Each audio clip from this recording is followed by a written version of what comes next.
fut në trunin të ndjerit tani për shkak se ai mo nuk jeton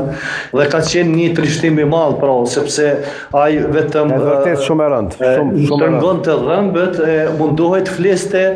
sikur mundohej të thashte diçka, por nuk arriti të thotë. Pra momentet e tilla ka pas në vazhdimsi, mirë po edhe në atë merr, edhe në atë situatë që ishte pa shpresë, njeriu gjen forcë, gjen kurajo që të mundohet të bën diçka sado që kemi mujt, edhe unë besoj që aty ka pas njerëz që edhe kanë qenë të profesionit, pra e ndihma ka qenë e pashmangshme dhe ju ka dhënë shumë burgosur dhe kanë qenë ndoshta për shumë kënd të plagosur kanë qenë ato ndihmat që ju dhënë ndihma parë nga Bislimi, shumë shok tjerë që mos t'ju hinë hak, kanë qenë vendimtarë që ata sot edhe janë në jetë. Zoti Dugolli, Zoti Dugolli me thonë kallzoj në lajm kështu në gjatë që kur kena knunat dhomën e burgut aty, marshin u qekës, bashkë qenë, bashkë Berushi, Bylbyli, ato, dëmëdhën... Po shiqo, tash po, në vërtet se tash në ato momente, edhe kur e din që po njerëz aty grumbulli madh i njerëzve të burgosur edhe për t'u heq pak ndoshta edhe provoja e ka bë veten se kam qenë edhe në ai 2 herë i burgosur në dhone, kështu që kemi këndu për shkak se është dashur të mbahet morali i të burgosurve edhe mund me tregu ndoshta edhe na kanë dëgju edhe gardianët edhe policët që kanë qenë aty rrotull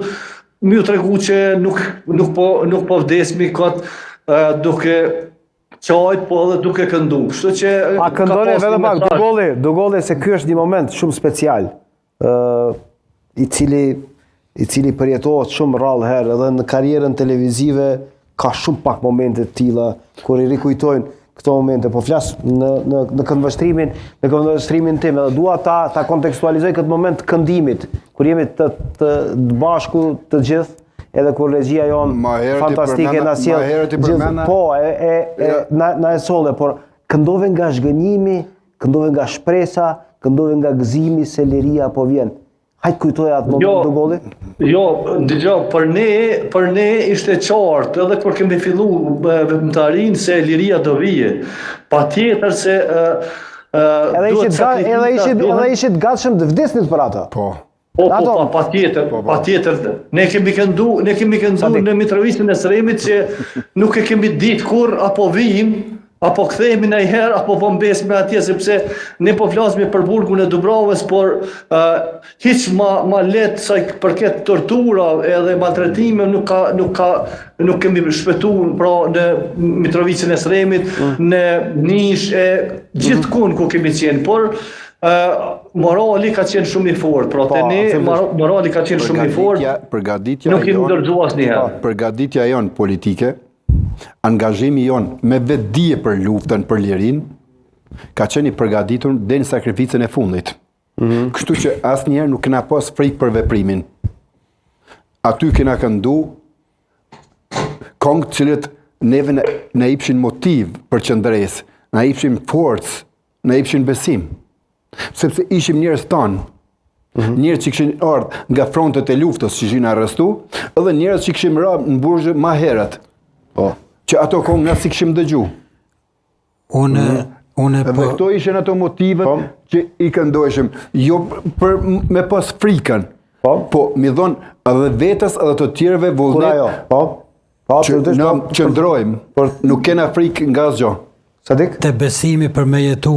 unë po flas për ne që ishim më të rinë në burg, për Nish, kur kanë fillu në Dubrovë, kur kanë fillu bombardimet dhe ne në dhomë, që ishim 5 vetë në dhomë, bisedonim dikush kishte frikë më shumë,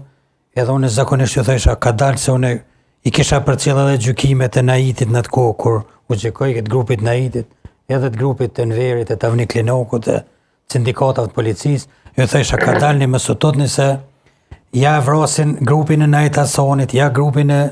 Avni Klinokut, të Dugollit, të Libunit kush kanë qenë, ja grupin e Bajrosh Xhemalit, domethënë thësha, ata janë më të vjetër të burgosën dhe ata janë rënd përpara neve. Kështu që e merrsim çto këtë besimin, ty besuan këta që këta janë të Po, fortë.